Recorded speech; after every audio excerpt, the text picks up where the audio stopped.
Exposing the secret to delicious dinners in just 20 minutes. Grab your biggest pot and let's get started. First, heat up a tablespoon of olive oil over medium heat.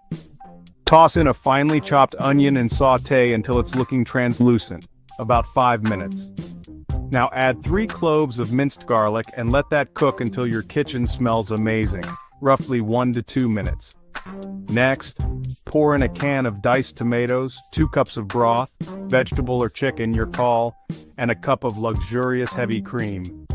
Give it a good stir. Sprinkle in a teaspoon each of dried basil and oregano, plus some salt and pepper to taste. Bring this tasty mix to a simmer.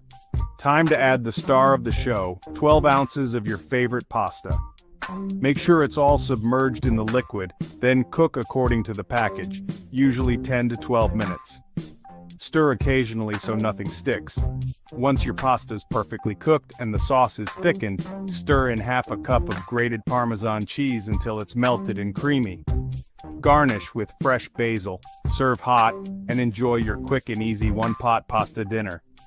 Bon appetit!